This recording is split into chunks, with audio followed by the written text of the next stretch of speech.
오늘 이제 본문을 두고 하나님이 이스라엘 백성들의 과거를 쭉 체크하는 내용들이 이제 요 내용들이 되게 됩니다. 그래서 이 부분들을 가지고요, 얼마나 하나님이 간절하게 진짜 올바른 하나님의 역사의 주인공을 찾고 있는지 그걸 조금 말씀으로 좀 살펴볼 수 있도록 하겠습니다. 이번 주 여러분들 후대를 위한 기도 제목입니다. 다들 여러분들 숙제 중에 숙제죠, 그죠? 우리 후대들은요. 그래서 여러 가지가 많이 있지만은 오늘 저와 여러분들이 우리 후대들을 두고요, 믿음 고백하고 기도의 제목 가지고 기도하는 거 너무나 중요한 부분 같습니다. 그래서 이 비밀들을 가지고 우리가 쉬지 말고요, 하나님 앞에 반드시 써야 되겠고요. 우리가 이제 렘넌트라고 이야기하는데, 렘넌트에 이제 여러 가지 그런 중요한 부분들이 많이 있지만은요, 렘넌트의 모델입니다. 구약에는 제일 중요한 모델 다윗이 되겠고요. 신약에는 또 여러 사람이 있겠지만은 디모데라, 그렇게 이제 이야기를 할 수 있습니다. 실제로 디모데의 모습을 바라보면서 너무나 중요한 렘넌트의 그런 중요한 부분들을 많이 가지고 있죠. 성경 여러분들 디모데를 가리켜서 바울이 이제 주로 이야기하지만은요, 뭐라고 이야기하냐? 디모데를 가리켜서 하나님의 사람이라 이래 이야기합니다. 저와 여러분들의 후대들을, 그죠? 어떤 눈으로 봐야 되는가? 내 것이라고 보면 이건 정말로 잘못된 부분들이고요. 우리의 후대들은 내 것이 아니라 하나님의 사람이라 우리가 신앙 고백되어져야 됩니다.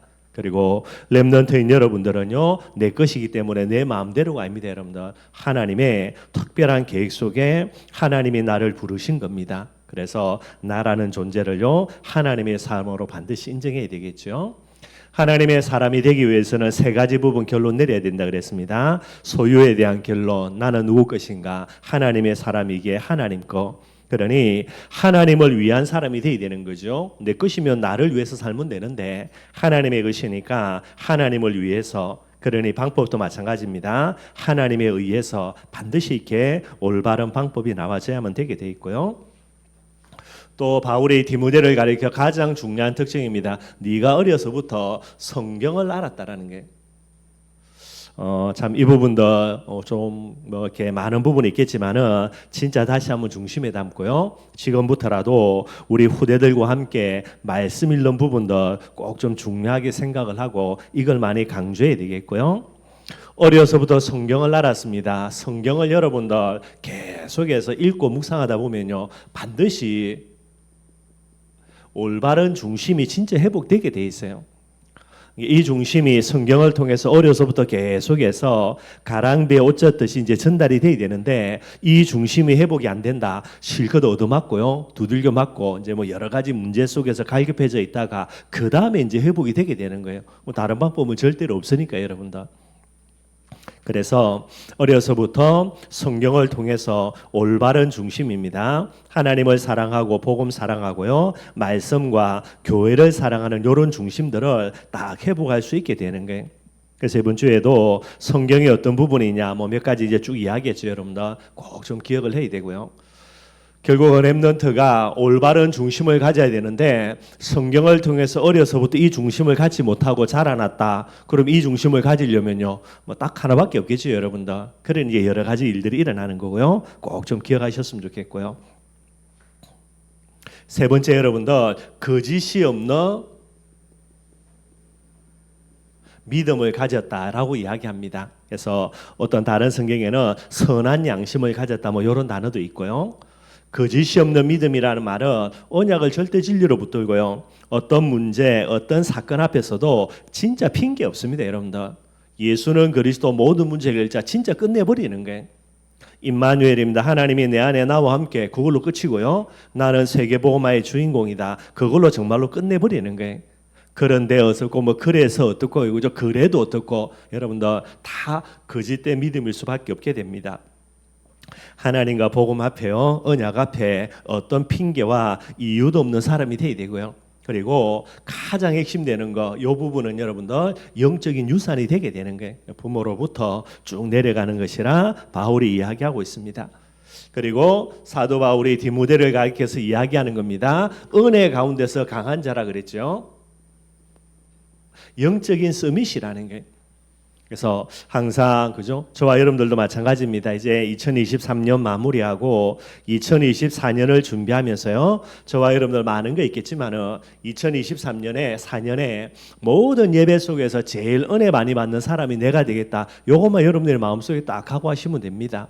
그렇게 해서 은혜 가운데서 강하면 돼요. 은혜 가운데서 강한 사람이 그죠? 응답에 제일 많이 받는 사람이고요. 우리의 중심대로입니다. 헌신 제일 많이 하는 사람 되게 돼 있는 거예요. 디모데에게 이야기합니다. 너는 렘넌트의 모델이 될 것이고 세계복음화의 주인공이기 때문에 이것만 늘 신경 쓰라는 게. 그리고 사도 바울이 디모데를 왜 그의 그런 세계복음화의 대열 속에 합류를 시켰냐, 그죠? 바울이 복음 전해 볼 때에 제일 은혜 받는 부분에 뛰어난 애가 누구죠? 이게 디모데인 거예요. 그렇기 때문에 2차 선교여행 나갈 때에 반드시 저놈을 합류시켜야 됐다. 왜 그렇습니까? 바울이 영원히 살 수 있는 건 아니니까. 그래서 다음 시대를 준비시켜야 되니까요. 그래서 여러분들 디모데를 합류시키게 되는 거예요. 그런데 마가 요한 같은 경우는 도망가겠는데 도망 안 갑니다. 여러분들 끝까지 따라갑니다. 그래서 바울이 야 진짜 쟤는 렘넌트가 맞구나 그러면서요. 나중에 뭘 하는 겁니까? 자기의 영적인 아들 친아들처럼 그렇게 삼았던 부분들이 되게 되는 거예요. 저와 여러분들 다른 것이 아니라 은혜 가운데서 제일 강한 사람이 돼야 돼요. 은혜 밖에서는 강하면 할렐루야고 강하지 않아도 전혀 상관없고요. 그거는 뭐 주시면 감사하고 안 주도 전혀 상관없고 있으나 마나 그죠? 그런 부분입니다. 그런데 영적인 부분입니다. 은혜 받는 이 일에서는요 반드시 내나라 할 수 있는 이런 부분들을 가져야 되게 돼 있고요. 그러니 디모데는 뭐가 되죠? 들러리가 아닙니다. 여러분들 주인공입니다. 주인공. 물론 디모데보다 훌륭한 사람, 디모데보다 똑똑한 사람, 디모데보다 능력 있는 사람, 뭐 배경 좋은 사람 수두룩백백하겠죠. 그런데 하나님 앞에서는 디모데는 들러리가 아니라 주인공이 되게 되는 게. 그럼 게임 끝나는 겁니다, 여러분들. 내 앞에 똑똑한 사람 줄 다 서 있는데 하나님이 다 패스시키고요. 나를 쓴다니까요. 그래서 디모데를 바울이 뭐라고 이야기했냐? 믿음 안에서 참아들인 디모데다라고 바울이 이야기하고 있습니다. 그래서 여러분들, 저와 여러분들이 하나님 앞에 우리의 후대들을 하나님이 무엇 때문이셨는가 이 부분으로 딱 봐야 되는 거예요. 그래서 송충이가 솔잎을 먹어야 되듯이 우리의 후대는 반드시 렘넌트요 디모데 같은 후대이기 때문에요. 이 부분을 딱 믿음으로 고백하고 이것 가지고 이제 기도 제목을 삼아야 되는 거예요. 부모의 나의 욕심과 야망을 가지고 우리 자녀를 위해서 기도한다. 그게 아닙니다, 여러분들. 그래서 디모데, 영적인 디모데와 같은 후대로 하나님이 우리에게 주셨기 때문에 이들을 놓고요 우리의 영원한 기도 제목이 되게 되는 거예요. 꼭 기억해야 되고요. 그래서 렘넌트 강령 가지고 여러분들 계속해서 기도해 주시면 됩니다.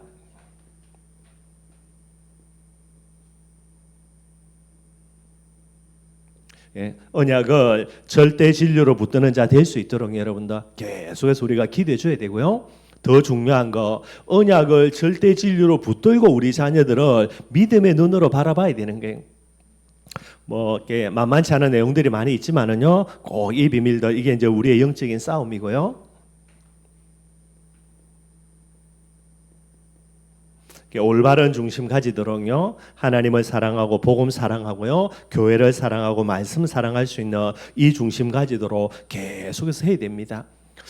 그렇게 기도하는데도 안 따라온다. 그래도 상관없습니다, 여러분들. 송충이에게 계속해서 솔잎 먹어야 어느 날 솔잎 맛을 안다니까요. 맛을 보면 그 다음부터 또 달라지게 되는 게. 그래서 요 기도 제목들 가지고 계속해서 기도하셔야 되고요. 결국 이제 하나님의 사람이기 때문에 하나님과 방향 맞춰야 되겠죠, 여러분들. 무리가 아니라 제자라 이야기하고 있습니다. 그래서 늘 언제나 오직 예수로요, 완전 예수로, 영원 예수로, 순수 예수로요, 진짜 제자의 모습도 가질 수 있도록 기도하면 되고요. 네 번째 우리의 기도 제목이죠. 우리 후대들을 두고요, 영적인 서밋 되도록 은혜의 서밋 되고요. 복음 제일 은혜 많이 받는 아이, 기도 서밋입니다. 복음 제일 잘 누리는 아이, 전도 서밋이죠. 영적 싸움 제일 잘 싸우는 아이, 그런 아이 될 수 있도록 기도해 주면 되고요. 다른 거 주인공이 될 필요 없죠, 여러분들. 세계 복음화의 주인공입니다. 말씀 성취의 주인공. 그죠? 보호자, 동력자, 식주인의 주인공, 하나님의 영광의 주인공, 이 부분들 반드시 돼야 되는 거예요. 예, 우리 자녀들이 이 응답을 받아야 됩니다. 그래야 세계복음화입니다. 우리 춘천 임마누엘 교회가 세계복음화하게 돼 있고요. 우리의 자녀들이 다른 응답 받으면 그것도 좋겠지만 여러분들 반드시 이 응답만 받으면 되고요. 이 속에 모든 응답들 다 들어가 있게 되어지는 거예요. 저와 여러분들이 앞으로도 계속해서 정말로 기도해야 되는 그런 중요한 내용입니다. 미래가 여러분들 뭐 제가 서론을 이야기했지만은 하나님의 손에 있는 거 뭐 두말할 필요가 없죠, 여러분들. 그죠? 뭐 100%니까 하나님의 손에 있는 미래가 있기 때문에 이걸 움직여야 됩니다. 뭐를 움직여야 되죠? 하나님의 손을 움직여야 되는 거예요. 우리 자녀를 두들겨 패가지고 이 응답소로 집어넣는다가 아니라 우리 자녀를 두고 하나님의 손이 움직일 줄 알아야 되고요. 그거는 뭐밖에 없습니까? 믿음대로, 그죠? 뭐대로요? 진짜 하나님이 원하시는 기도 제목 가지고 기도하면 되게 되는 거예요. 그래서 자녀를 위해서 눈물에 기도하는 그 눈물은 하나님이 절대로 잊지 않는다 이야기를 하고 있습니다. 그래서 이걸 여러분들 이제 뭐 주일날 오전에 우리 춘천 임마누엘 강령이라 그러고요. 우리 중고등부 예배 때는 제가 애들에게 렘넌트 강령이라 그래요. 특별히 또 이제 내년에 중고등부 교사로 헌신할 우리 이제 뭐 교사들도 있고요. 여러분들 렘넌트가 어떤 존재인가 뭐 이 속에 다 이야기 나니까 그러면 교사가 뭐 해야 됩니까? 계속 읽어놓고 기도해 줘야 돼요. 그리고 이 기도 제목이 어디에게 전달돼야 됩니까? 가슴에 전달돼야 돼요. 애들의 가슴에. 그러면 이제 전달이 된다는 말은 얘들이 복음의 맛을 이제 안다는 말이 되거든요. 그 다음에는 여러분들 반드시 많은 응답이 오게 되는 거예요. 뭐 제가 여러분들 착각하는 게 아닙니다. 송충이 맞기 때문에 솔잎 줘야 되는 겁니다. 다른 거 주면 도망갑니다, 여러분들. 그래서 꼭 이 비밀들을 늘 마음속에 담고요. 그러려면은 여러분들부터가 이 기도 제목이요 늘 언제나 내 마음속에 살아있는 기도 제목으로 붙들려져야만 되게 되는 거예요. 이게 교회 안에서 중고등부 교사들이 주일학교 교사들이 해야 되는 제일 중요한 내용이 되는 거예요. 이거 말고 다른 거 한다. 다른 거 할 거 없고요. 어쩌면 그게 이제 가장 잘못되게 실수하는 내용들이 됩니다. 이렇게 여러분들이 보시면 되겠고요. 뭐 지금까지 계속해서 기도하고 있다면 앞으로도 계속해서 기도하면 됩니다. 여러분들 자녀들을 두고 반드시 하나님의 시간표가 옵니다. 그건 걱정할 거 없겠죠. 오늘 본문 말씀 간단하게 한번 살펴보도록 하겠습니다. 지금 이제 에스겔에서 쭉 말씀 나누고 있는데 여러분들 에스겔 전체를 한번 조금 머릿속에 담으면 좋겠고요.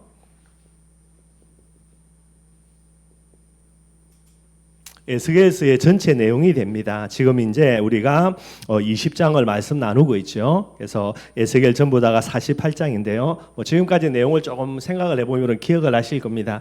1장에서 3장까지죠. 에스겔에 대한 소명입니다. 그래서 에스겔을 부르시고요. 어떻게 선지자 역할을 감당하느냐, 또 네가 선지자 역할을 감당할 때 어떤 부분이 돼야 되냐, 이런 기본적인 내용들을 에스겔서 1장에서 3장까지 계속해서 이제 말씀을 하고 있습니다. 우리가 다 살펴봤던 거고요. 그 다음에 이제 큰 주제가 뭐냐니까 4장부터 24장이에요.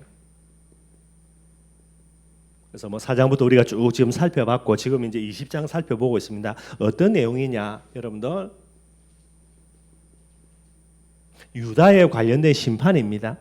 그래서 지금 4장부터 여러분들 좀 매장 반복되는 겁니다. 때려 죽일 놈들 너희들 망한다, 회개하라, 이런 내용들요, 그죠? 환상을 통해서 메시지를 통하여서 어떤 비유를 통해서 계속해서 지금 이야기하고 있고요. 그래서 19장까지 이제 쭉 다 살펴봤고 유다 심판에 관련된 내용으로 이제 20장부터 24장까지 또 비슷한 내용이 또 반복되어집니다. 이거를 이제 몇 주 동안 조금 한번 살펴보도록 하겠고요.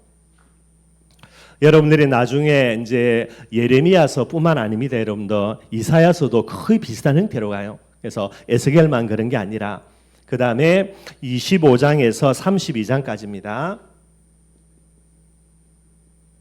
25장에서 32장까지는 열국에 관련된 심판 내용이에요. 그래서 이스라엘 주위에 있는 많은 나라들이 멸망받을 거 요 부분에 대한 심판을 이야기합니다. 예레미야도 똑같고요. 그 다음에 이사야 선지자도 요 내용으로 반복이 되어 있어요. 그래서 뭐 그때만 이제 이 에스겔을 쭉 살펴보면은 똑같은 형태로 이제 메시지가 반복이 되어져 가고 있고요. 그 다음에 33장에서 39장까지입니다. 여기에는 어떤 내용이냐면 이스라엘의 회복이에요.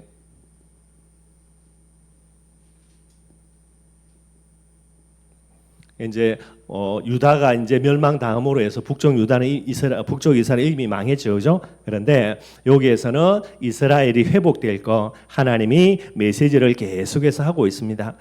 결국 여러분들 언약 하나 때문에 언약을 어겼기 때문에 하나님의 징계는 피할 수가 없죠. 근데 이게 끝이 아니라는 거예요. 뭐가 끝입니까?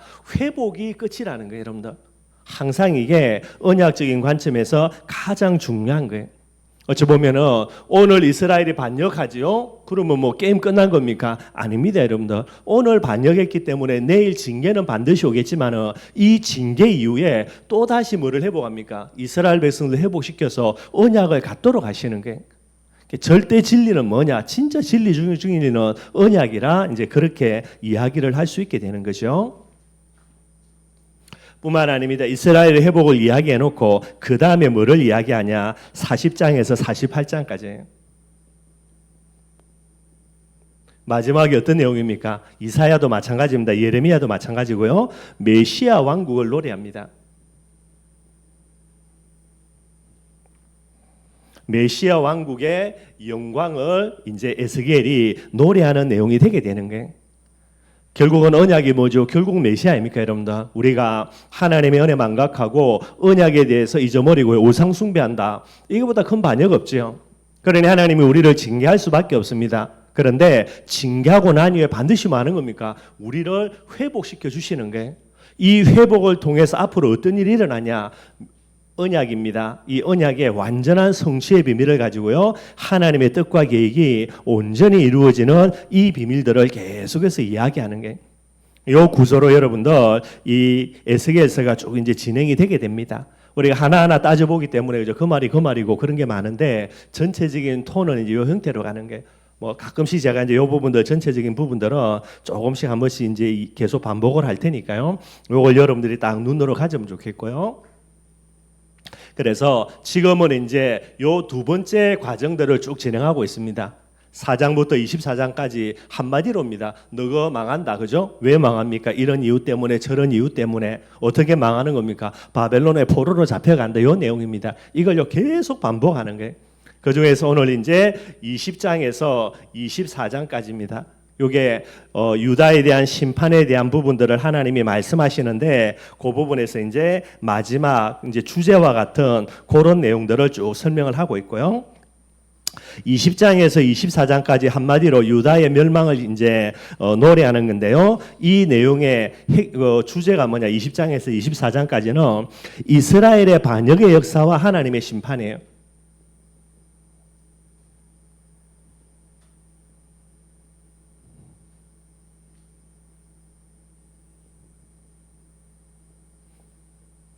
이스라엘 민족 과거부터입니다. 그죠? 예를 들어서 애굽부터 해서 광야를 거쳐서 가나안 땅까지 쭉 이야기하면서 얼마나 너희들이 많은 나에 대한 은혜와 그 자비하심을 무시하고요. 나를 대적하고 반역하면서 이 부분에 때문에 결국은 이제 심판을 피할 수 없다라는 거 요게 이제 20장에서 24장까지입니다. 이렇게 해서 유다가 왜 멸망받을 것인가를 쭉 이야기하고요. 유다 멸망받고 난 다음에 그 주의 열국들 많은 나라들의 멸망들을 또 하나님께서 예언하시게 되게 됩니다. 그 중에서 여러분들 그죠? 오늘 본문에 오늘 본문 20장 말씀이 되게 됩니다. 오늘 1절에서 4절에 보니까 여러분들 어떤 내용이 나오냐면 오늘 20장이죠. 예, 20장 1절에 보니까 일곱째 해의 다섯째 달, 열째 날에 요래 이야기하고 있어요. 여기서 일곱째 해라는 게 무슨 말이냐 하면 여러분들 에스겔이 포로로 잡혀온 지가 이제 7년이 지나간다는 겁니다. 그래서 에스겔이 포로로 잡혀온 지 7년째라는 거예요. 여러분들이 나중에 이제 소선지서를 볼 때는 반드시 여러분들 이스라엘이 포로로 잡혀온 부분도 그거는 조금 여러분들 이해를 하셔야 됩니다. 여기에 뭐 여러분들 그죠? 이제 1차 포로가 있죠. 1차 포로는 여러분들 요야김이라는 사람이 왕이 될 때입니다. 그래서 요야김이 왕이 되는데 이게 언제냐? 606년이에요. 1차 포로 BC 606년에 여호야김이 왕으로 있을 때에 이제 바벨론 느부갓네살 왕이 잡아와 가지고 많은 사람들을 잡아가면서 이제 여호야김 왕도 잡아가지고 요때 여러분들 다니엘이 포로로 잡혀가요. 1차 포로입니다. 그리고 그래 놓고 이제 또 다른 왕을 세웠습니다. 여호야긴이라는 그의 아들을 왕으로 세워놨죠. 여러분도 또 이제 바벨론을 대적하는 거예요. 지독하게 말 안 듣습니다, 여러분들. 이사야가 항복해라, 예레미야 항복해라. 그래 이야기하는데도 항복 안 하고요. 깍짝같이 이제 자기 이익을 위해서지. 그래서 하나님이 이놈들 전부 다 나쁜 무화과 나무다라고 이제 예레미야를 통해서 비유로 설명하시고요. 그래서 느부갓네살이 또 쳐들어와 가지고 이제 2차 포로를 잡아갑니다. 요게 언제냐? BC 597년이 되는 게.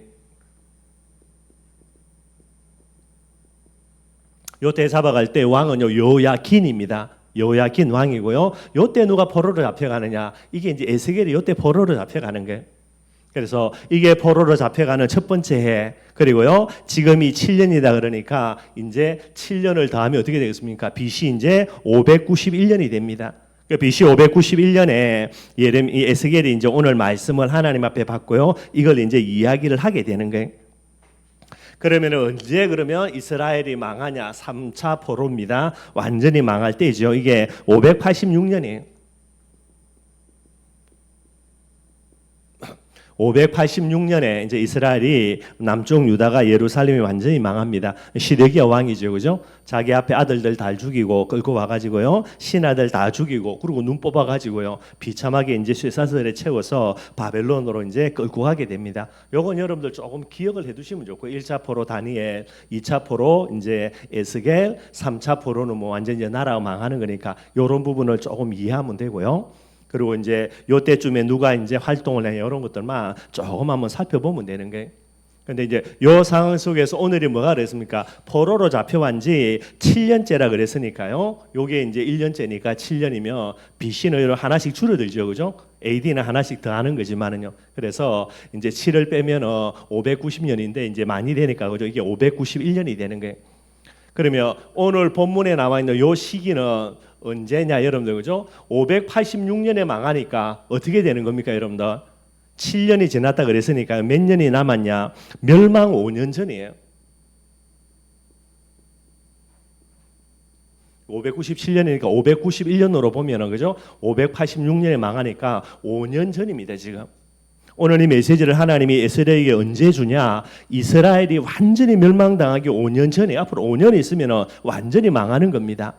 하나 아셔야 될 게, 완전히 망하기 이전에요, 느부갓네살 왕이 쳐들어오거든요. 그래서 예루살렘을 포위합니다. 몇 년 동안 포위하냐? 2년 6개월 동안 포위하는 거예요. 그러니까 이제 5년 지나서 망하는데, 실제로 이스라엘을 쳐들어와 가지고 느부갓네살 왕이요 예루살렘을 포위하는 거는 몇 년 남아 있습니까? 2년 6개월이 동안 포위하고 있으니까 2년 5개월이 지나면은, 이 오늘 본문 이 시기 2년 반이 지나면은요, 느부갓네살 왕이 쳐들어와 가지고 예루살렘을 포위해 가지고요 2년 6개월 동안 고사작전 펼치는 거예요. 이제 멸망이 얼마 남지 않았습니다. 여러분, 요 시간표에 하나님이 오늘 본문 말씀 이걸 이야기를 하게 되는 거예요. 여기 보니까 여러분들, 그죠? 누가 나오냐? 장로 몇 사람들이 이제 에스겔을 또 찾아옵니다. 이 장로는 누구죠? 포로로 잡혀간 사람들 중에 거기에서 이제 장로의 역할을 감당하는 사람들이에요. 지도자들이죠, 여러분들.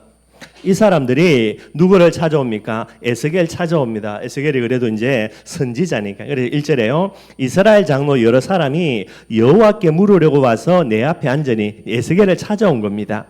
그래서 이제 앞으로의 어떤 일이 일어날 것인가라는 부분들을 이야기하는 거죠. 미래에 대한 호기심이에요, 여러분들.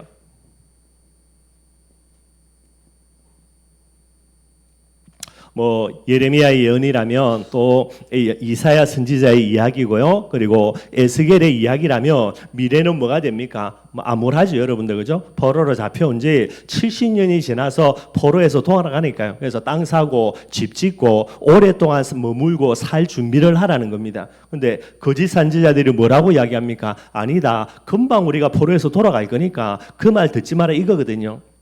근데 누구 말을 더 신뢰합니까? 이 사람들이 에스겔의 말을 신뢰 안 하거든요. 그런데 이제 미래에 대해서 궁금하니까 에스겔 찾아와가지고 물어보는 거예요, 여러분들. 미래가 어떻게 될 것인가? 실제로 물어볼 거 없죠. 이미 말 다 했으니까. 이 사람들이 미래의 오심을 가지고 찾아오기는 찾아왔는데요.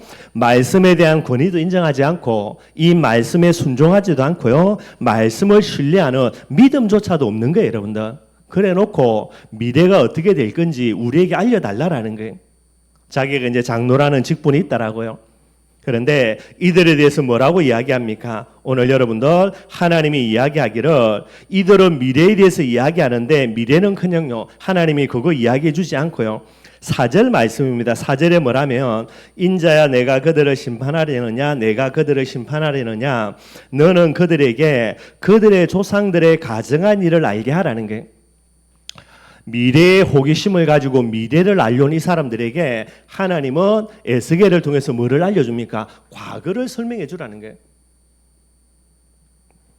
여러분들 미래를 알려면 뭐만 알면 됩니까? 과거 정확하게 돌아보며 미래는 충분히 알 수 있는 거예요, 여러분들. 한마디로 여러분들 영적인 거 전혀 감각이 없고 진짜 이제 잘못된 모습 속에 있어서 이런 부분이 됩니다. 미래를 알고 있는 그들에게 에스겔은 이야기합니다. 뭐를 알아라고요? 과거를 돌아보라는 게 나의 과거만이 아닙니다. 여러분들 이스라엘의 모든 과거를 쭉 돌아보라는 겁니다. 과거를 정확하게 돌아보면 미래는 충분히 알 수 있는 거예요. 그런데 과거를 통해서 우상 숭배해가지고 어떻게 망했는가는 뻔한 거니까요. 지금도 망해가고 있고 앞으로는 완전히 망할 거고 그럼 미래는 뻔한 거지.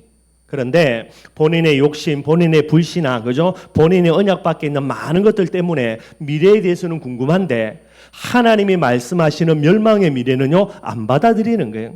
뭐만 받아들이는 겁니까? 본인들에게 필요한 말들만 해달라는 거예요. 근데 뭐 에스겔이 그래 해줍니까, 여러분들? 하나님이 당장 나타나가지고요 이게 아니라 이거부터 정확하게 돌아보라는 거예요.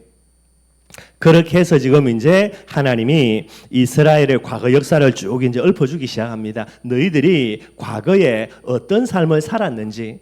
그래서 핵심이 뭡니까? 그러니 오늘도 너희들이 여전히 이렇게 살기 때문에 멸망은 두말할 필요가 없다라는 거예요. 필연적인 멸망이고요. 더 감사한 거는 징계가 끝이 아니라 반드시 회복할 것이다라는 이 비밀들을 이야기해 주고 있는 내용들입니다. 이게 이제 오늘 본문에 나와 있는 1절에서 4절까지 내용이 되게 되어 있고요. 그래서 과거를 설명하며 과거는 한마디로요 하나님이 그렇게 은혜 베푸신 부분들을 이스라엘 백성들이 반역하는 그런 내용들이죠. 이게 이제 쭉 나오게 되는 게 5절에서 9절입니다. 5절에서 9절에는요 애굽에서의 반역 이걸 이제 쭉 설명을 하게 되는 거예요. 특별히 여러분들 5절 말씀해 보면요. 이제 이르라 그럽니다. 하나님이 이제 과거에 대해 쭉 이야기해 주겠다라는 거죠. 주 여호와께서 이같이 말씀하셨느니라 옛날에 내가 이스라엘을 택하고 야곱 집의 후예를 향하여 내 손을 들어 맹세하고 애굽 땅에서 그들에게 나타나 맹세하여 이르기를 나는 여호와 너희의 하나님이라 하였노라. 하나님이 누구를 선택합니까? 애굽에 종살이하고 있는 이스라엘 백성들을 선택하는 거예요. 여러분 항상 이야기합니다. 우리의 행위가 아닙니다, 여러분들. 하나님의 언약 때문에 하나님이 이스라엘 민족들을 종살이하는 노예살이하는 그들을 이제 하나님이 선택하시게 되는 거예요. 그래서 하나님이 그들을 이제 출애굽 시키려고 하나님이 일들을 진행하시고 계시죠. 그런데 8절 말씀입니다. 뭐라고 이야기합니까? 애굽에서 그들을 지명하여서 불러서요 출애굽 시키려고 하는데 8절에요. 그들이 내게 반역하여 내 말을 즐겨 듣지 아니하고 그들의 눈을 끄는 바 가증한 것을 각기 버리지 아니하며 애굽의 우상들을 떠나지 아니하므로 어떻게 합니까? 계속 하나님의 은혜를 반역하는 거예요.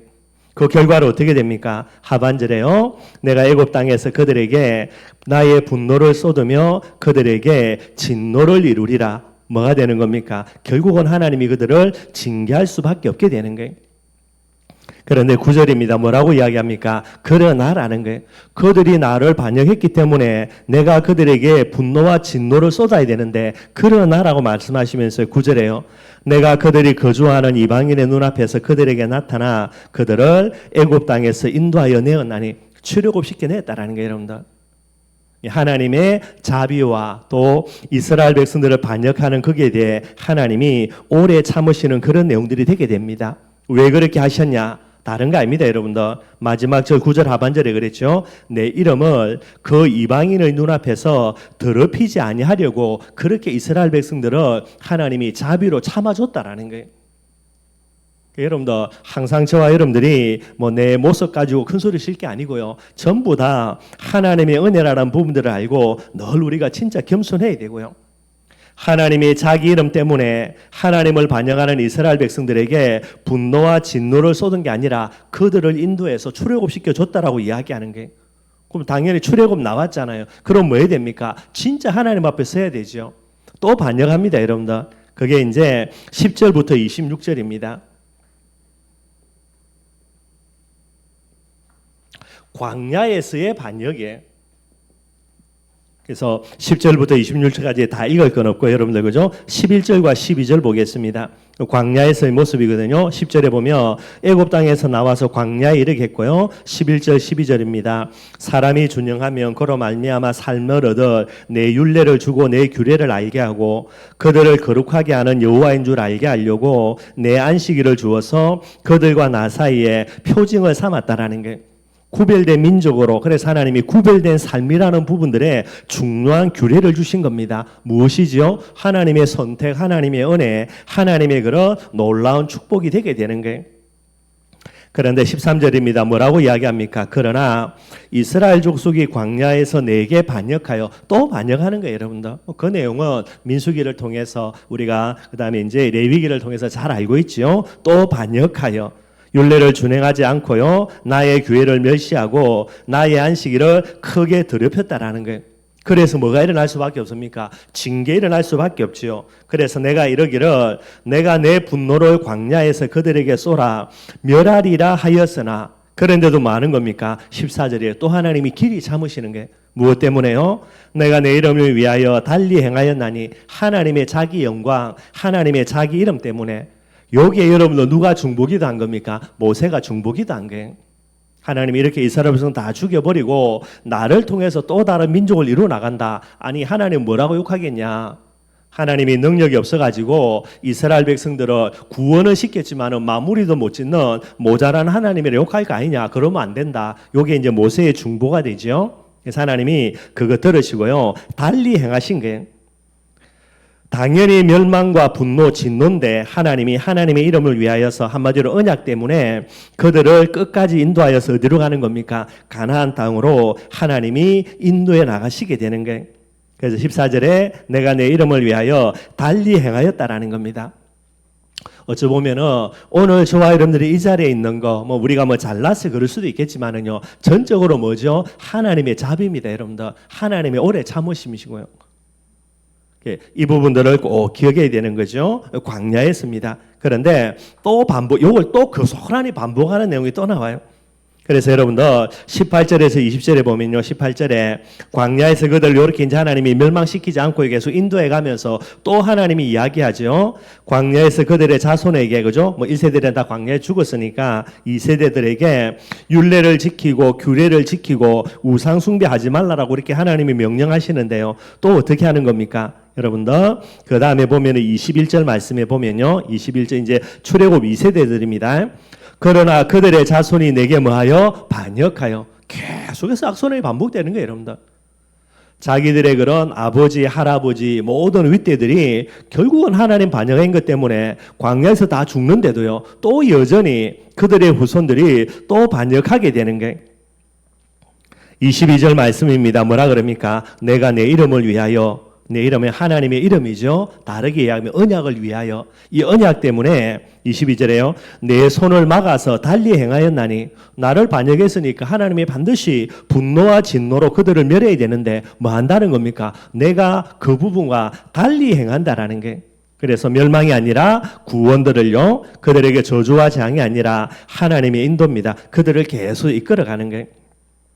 그래서 23절에 또 내가 내 손을 들어 광야에서 그들의 맹세하기를 그들을 이방인 중에 흩으며 여러 민족 가운데서 해치리니 이제 이 여러 가지 부분에 대한 부분들을 가지고 하나님이 이제 뭐 나중에 오랜 시간 지나서 뭐 이런 부분들을 이야기하는데 여기까지 뭐 요 부분은 다음에 한번 또 시간 나면 쭉 다시 한번 설명하도록 하겠습니다. 아니면 집에 가시가 여러분들 그죠? 뭐 요 내용들을 인터넷에 들어가면 현인대의 성경이 있거든요. 그걸 좀 편하게 읽으면 됩니다. 한마디로 여기에 이제 계속해서 반복이 되어서 가게 되는 거예요.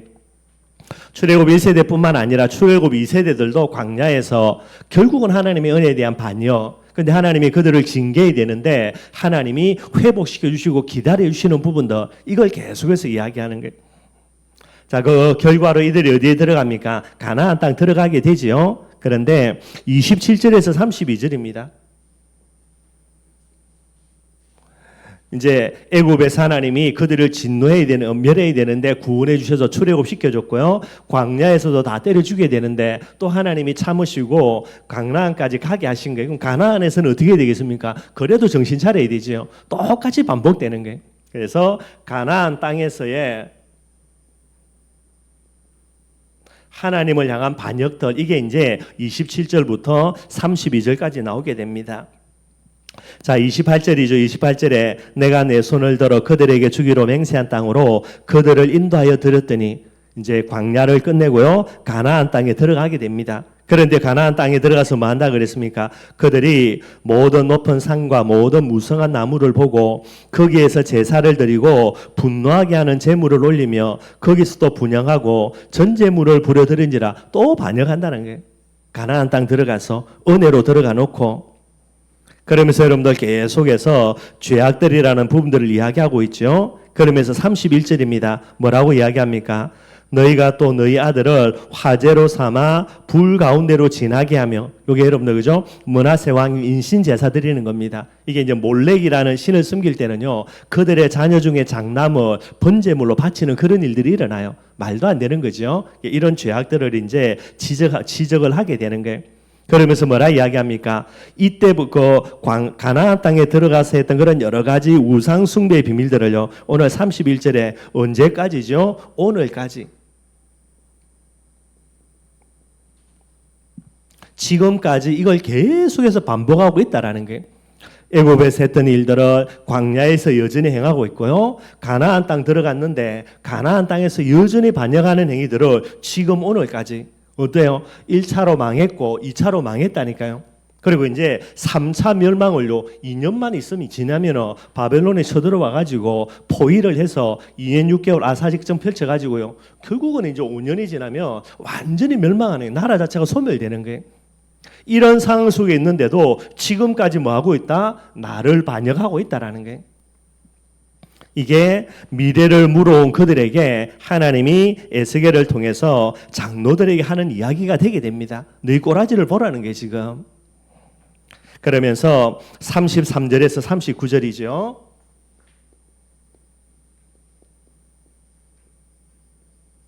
그래 여러분들, 하나님이 지금까지 길이 참으십니다. 애굽에서 참고요, 또 광야에서 참고 가나안 땅에 들어가서도 계속 참으시고, 그런데 오늘까지 이 짓을 반복하고 있는 거예요.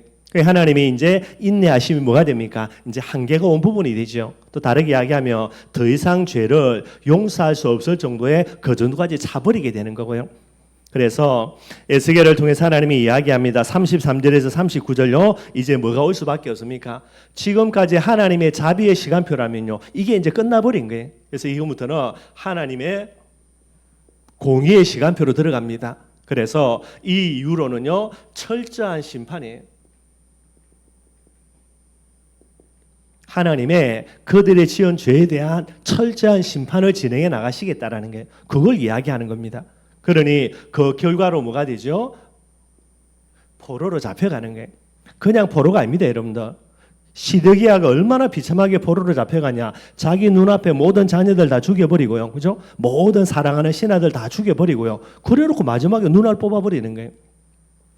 본인이 기억하는 가장 마지막 장면은 자기 눈앞에 자녀들 다 죽고 신하들 다 죽는 가장 비참한 것을 자기 의식 속에 마지막으로 기억하는 거예요. 나머지는 이제 눈 뽑혔으니까 보고 싶어도 못 보지요, 여러분들. 이게 얼마나 큰 저주가 됩니까? 이게 이제 하나님의 공의의 시간표에 하나님의 그런 철저한 심판의 비밀들이 되어지게 되는 거예요. 오늘 에스겔을 통해서 하나님이 이 몇몇의 장로들, 미래가 궁금해서 물어온 장로들에게 하나님이 이야기합니다. 너고 지금까지 내가 했던 말들을 계속 헛소리 듣고 안 믿고 또다시 미래가 어떻게 될지 물어보고 있는데요. 뭐를 가지고 합니까? 과거를 가지고요. 그래서 한마디로 이제 이들에게 하나님이 하시는 게 뭐지요? 형벌이랍니다. 징계의 불가피성이에요.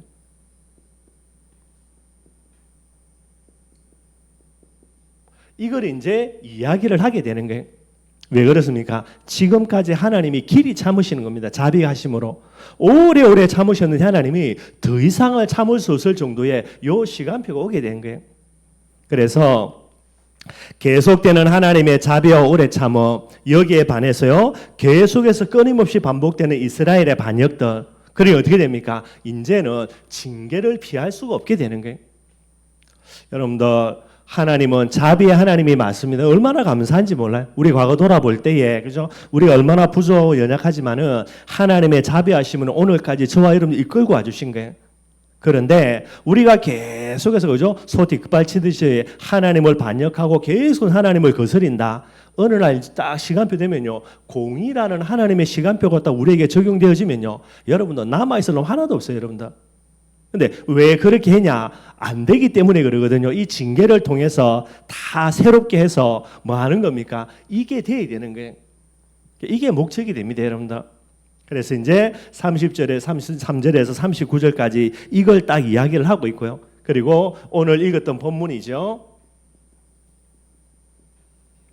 40절에서 44절입니다. 어떤 내용이 됩니까? 이스라엘의 회복이에요.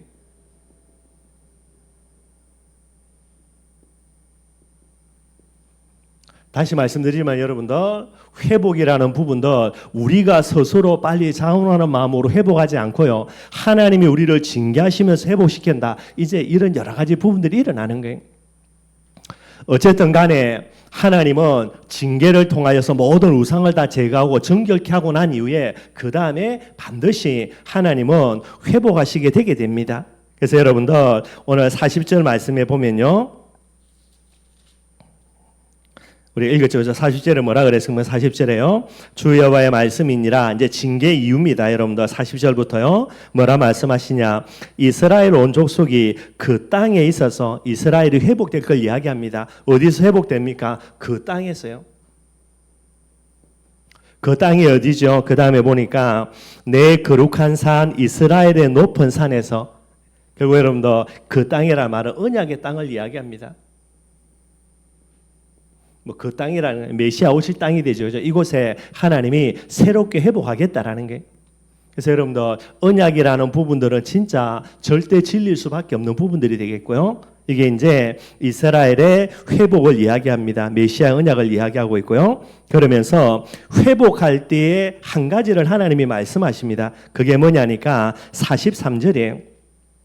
쭉 회복의 내용들을 이야기하시면서 43절에 하나님이 뭐라 말하냐면요. 거기에서 너희의 길과 스스로 더럽힌 모든 행위, 뭐를요? 과거 다 기억하고요. 애굽에서 하나님의 은혜 잊어먹고 망각했던 그리고 반역했던 거. 광야길 가는 동안에 그렇게 하나님이 은혜 주시고 그들을 지켜줬는데 그런데 그거 망각하고 하나님을 반역했던 거. 그리고 가나안 땅에서 그 응답으로요. 가나안 땅 정복해 줬는데 그것도 다 망각하고요. 또 하나님을 반역했던 거. 그 핵심 내용 우상 숭배가 되겠죠. 이것을 말하는 겁니까? 기억하고 이미 행한 모든 악으로 말미암아 43절요. 이미 행한 모든 악으로 말미암아 뭐라 그랬습니까? 스스로 미워하라는 거예요. 여기서 미워한다는 말은 뭐 단순히 싫어한다가 아닙니다, 여러분들. 감정적으로 우상숭배라는 한 가지만 예를 들면요, 우상숭배에 대해서 감정적으로요 정말로 싫어해야 되고요. 그 정도가 아닙니다. 행위적으로 그들의 삶들 속에서 미워한다는 말은 이 모든 죄악들 다 제거해 버려야 되는 거예요. 그러지 않고 그냥 여러분들 그죠? 죄악 가운데 한 손 하나는 하나니 그럴 수가 없다라는 거예요, 여러분들. 그것 때문에 계속해서 하나님을 반영했던 부분들이고요. 그런데도 하나님이 언제까지요? 길이 참으십니다. 끝까지 언약 때문에. 그런데 하나님의 길이 참으시는 시간표가 끝나서 하나님의 공의로 징계의 시간표가 들어가면요, 이제 이 부분들을 하나님이 다 제거해 나가거든요. 그 다음에 남아있는 사람들, 회복된 사람은요, 여기에 대해서 뭐 해야 됩니까? 철저하게 미워할 수 있는 부분들이 돼야 되는 거예요. 이게 안 되어진다. 그럼 여러분들, 우리 같은 경우는요, 이게 참 심각한 경우가 모든 문제 해결이니까 그래서 우리가 마구잡이로 살아도 된다라고요. 이제 영지주의처럼 갑니다. 이 잘못된 형태로 가게 되는 거예요. 뭐 몇천 년 만에 회복된 복음이라 이야기하는데 그 말이 맞다면요, 지금까지 일어나는 많은 일들 속에서 하나님이 길이 참으시다가 도저히 안 돼가지고 하나님이 징계로요 모든 거 무너뜨려 버리고 그 다음에 하나님이 새롭게 회복시킨 게 누굽니까? 우리라고 봐야 되겠죠. 2000년 만에 회복된 복음이 맞으면. 그러면 우리는 뭐 해야 됩니까? 지금까지 뭐 기존 교회 욕하는데 기존 교회가 갖고 있던 모든 잘못된 부분들은 뭐 해야 됩니까? 우리는 스스로 미워해야 되는 거예요. 우리는 이 악물고 그것을 미워하고 그런 것들을 반복하면 안 된다라는 거예요. 이게 오늘 하나님이 하시는 메시지예요, 여러분들. 이 이후에 이제 나중에 뭐가 이런 걸 계속해서 이야기하면서 그죠? 제일 마지막에 뭐가 된다고요? 결국은 이제 이들을 통해서 뭐가 회복됩니까? 메시아 왕국이 회복이 되게 되는 거예요. 한마디로 세계복음화 된다라는 거예요. 좀 고리타분한 이야기지만 여러분들 조금만 생각을 해봐야 됩니다. 그래서 주일날 왜 오직이라는 부분들의 복음을 계속해서 떠드느냐 할 때에 진짜 우리의 마음에 담아야 되는 거예요.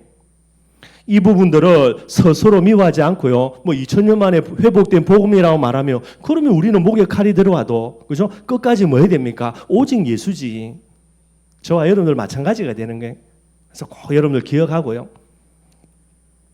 미래에 대해서 여러분들 그죠? 관심 안 가지면 됩니다. 이미 성경에 미래는 뻔한 겁니다. 어떤 미래? 하나님을 반영하는 자들의 미래는 뻔한 거죠, 여러분들. 그리고 지금 시대에 대한 미래도 뻔한 부분입니다. 뭐 지금 말세지 말이니까. 이때에 우리는 뭐 해야 되냐? 스스로 뭐 해야 되죠? 지난 과거의 모든 모습들을 돌아보면서 우리는 뭐 해야 됩니까? 우리는 오직 예수지. 우리는 오직 성경이고요. 우리는 오직 믿음이고요. 우리는 오직 성령 충만함이고요. 우리는 오직 정인되어야 되고요. 이 비밀 속으로 저와 여러분들이 계속해서 들어가야만 되게 되는 게 이게 여러분들 에스겔을 통해서 지금 남아있는 그들이 주시는 메시지입니다. 너희들이 지금 이곳에 포로되어 남아있는데 그들 중에서 참된 남은 자는 누굽니까? 자기 스스로. 이스라엘 민족들이 해왔던 이런 모든 반역들을 기억하고요. 아, 이걸 정말로 잘못된 거구나. 스스로 미워할 줄 알아야 된다니까요.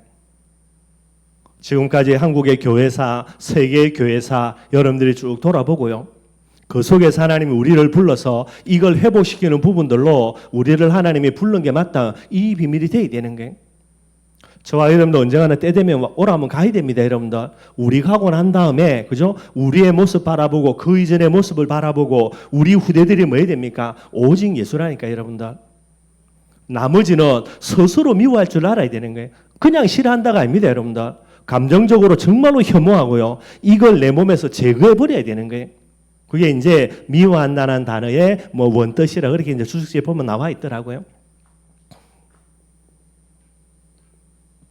말씀 결론 맺도록 하겠습니다. 이스라엘의 역사입니다.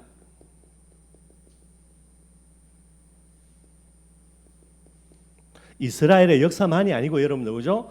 짧은 대한민국의 교회사입니다. 그죠? 이제 뭐 1900년 이게 이제 1900년 그 초기죠. 그죠? 그리고 1800년대 말에 그죠? 천주교는 좀 더 빨리 들어왔지만은 개신교는 그 정도 들어왔으니까요. 그럼 지금 이제 2023년이니까 뭐 약 따지면 150년도 안 돼요, 여러분들. 한국의 교회사는 이 150년의 역사, 한국의 교회사, 그리고요, 뭐 오랜 그 부분이지만은 세계의 역사, 그 속에서 오는 교회사, 그리고 오늘 본문에 말하는 이스라엘 역사 딱 똑같습니다, 여러분들. 뭐지요? 하나님의 은혜. 이스라엘을 부른 것 자체가 하나님의 은혜니까요. 초대교회사 이런 종교개혁 운동 마찬가지입니다. 하나님의 은혜. 그죠? 뭐 초대교회 이후에 여러분들 여러 가지 응답들 전부 다 하나님의 은혜지 뭐. 우리가 행위가 똑똑하고 잘난 거 있습니까? 뭐 다락방이 앞으로 어떻게 평가받을지는 모르겠지만은요. 후대의 사람들이 뭐 진짜 올바른 복음 운동이라고 평가할 때에 그것도 하나님의 은혜지. 우리가 뭐 똑똑하고 잘나서가 뭐가 있어요? 하나님의 은혜로 시작했는데 진행은 뭡니까? 결국은 반역이에요. 여러분들 초대교회가 어떻게 변질됐죠? 결국은 반역 아닙니까? 그래서 중세 여러분들 천주교로 흘러갔고요. 종교계에 간 사람들이 그 딸이 어떻게 합니까? 하나님의 은혜인데 이거 망각하고 또 반역 아닙니까? 그래서 신신학 같은 거, 해방신학 같은 거, 잘못된 신학료 전부 다 종교계에 있던 루터 있던 그 독일 그죠? 이런 쪽에서 영국에서 전부 다. 미국은 지금 어떻습니까, 여러분들? 청교도들 하나님의 은혜로 시작해놓고 지금은요, 뭐 개판 일보 직전이니까.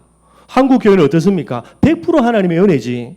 근데 지금 어때요, 여러분들? 전부 다 반역. 하나님이 길이 참으시지만은 시간표 때문에 하나님이 참습니까? 아니죠. 뭐 하는 겁니까? 징계하신다니까요. 어쩌면 여러분들 징계의 시간표 올지도 몰라요, 여러분들. 한국 교회 위에 어쩌면 이미 왔을지도 모르고 여러분들 그죠? 뭐 세상에 하나님의 이름 뭐 여기 땅에 다 떨어져 있고 교회의 영광 다 땅에 떨어져 있는 거 이거 좀 여러분들 저주와 재앙이겠고요. 이 징계 이후에 뭐가 일어나는 겁니까? 회복이 반드시 일어난다는 게. 그래서 이게 여러분들 이스라엘 역사뿐만 아니라 세계 역사, 그죠? 한국 교회사부터 전부 다 마찬가지가 되는 거예요. 그러면은 결국은 회복은 하시는데 회복의 주인공이에요.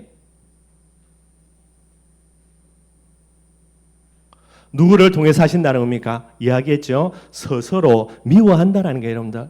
한 손에는 오직 예수입니다. 그리고 뭐죠? 한 손에는 그 반대되는 부분에 대해서 정말로 미워할 줄 아는 이런 마음을 가진 사람들이. 간단하게 이야기합시다, 여러분들. 그죠? 언약의 사람.